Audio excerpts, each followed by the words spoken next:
This is a story of the life of a little blonde terrier. She was born in 2019 in Bogata, Colombia, a city of over 10 million residents, where the poverty rate is well over 40%.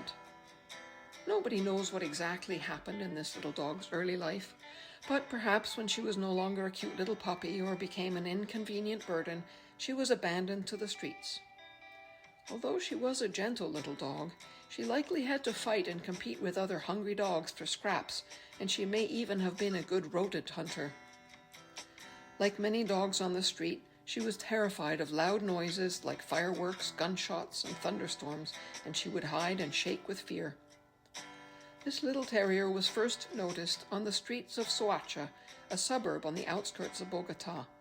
The area is high up in the hills. Many of the streets are steep and unpaved, almost impassable by vehicles. The name of the kind woman who noticed this dog was Luz, which means light in Spanish. Luz is part of a volunteer organization called Save a Friend, Salva un Amigo, an animal rescue group that helps to save the lives of countless street dogs. She goes out every day to help strays by bringing food and water and looking out for the ones who need help. Working with Colombian veterinarians and volunteers, Salva un Amigo operates small, ongoing spay and neuter campaigns in the rural and underserviced outskirts of Bogota, and they promote education and awareness to end the cycle of suffering of companion animals. From 2019 to 2024, they have spayed and neutered over 2,200 animals, both owned and street animals. These campaigns are funded with donations and with the adoption fees from dogs that are lucky enough to come to Canada. They also assist in medical cases for local animals, and they work hard to find loving, responsible homes for dogs and cats in Colombia. One day, the little terrier decided to follow Luz home. Luz initially resisted bringing her in because she was already at capacity with foster dogs, but this little terrier didn't give up on her would-be rescuer. Eventually, Luz relented and let her in, and named her Maye, and the little dog terrier's story started a new chapter. As a result of the work of volunteers like Luz, Maye was one of the lucky dogs who made it into Canada. She arrived just days before Canada put a travel ban in place in September of 2022. When she arrived at Toronto Airport, she went to her foster home with Veronica and Juan. She was very peaceful and sweet. Oh, except when she saw a squirrel in the yard. A few weeks later, Delphina and Larry came to see Maya for the first time, and in November of 2022, Delphina adopted this special girl and became her forever mom. Her name became Moppet, which is Old English word for rag doll, because of the way she flopped over when someone came close to stroke her.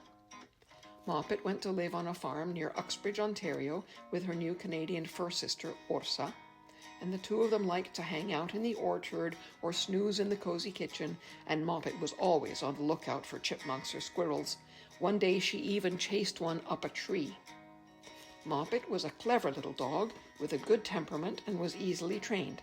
She passed her training classes, and Moppet and Delphina qualified to become a St. John Ambulance therapy dog team.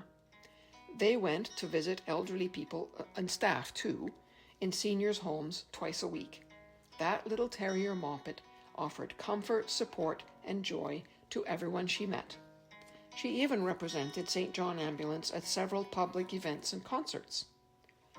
Moppet was almost 6 years old, and she should have had a long and happy life. But early in the year of 2025, she became suddenly very ill. She received critical care for a deadly autoimmune disease and died just 2 days later, with Delphina, her forever mom, by her side. It was heartbreaking to have lost this gentle little soul. In Bogota, the capital of Colombia, there are an estimated 350,000 unwanted street dogs and cats at any one time. Even with government-sponsored sterilization and adoption, dozens are destroyed every week to reduce their numbers. So spaying and neutering dogs and cats, educating pet owners, and promoting adoption are critically important. In spite of the Canadian ban on rescues importing dogs from many countries overseas, Save a Friend, Salva un Amigo continue their work in Colombia, and they still facilitate direct adoptions to Canada. If you'd like to support the ongoing efforts of Save a Friend Dog Rescue, please go to their webpage or their Facebook page for more information.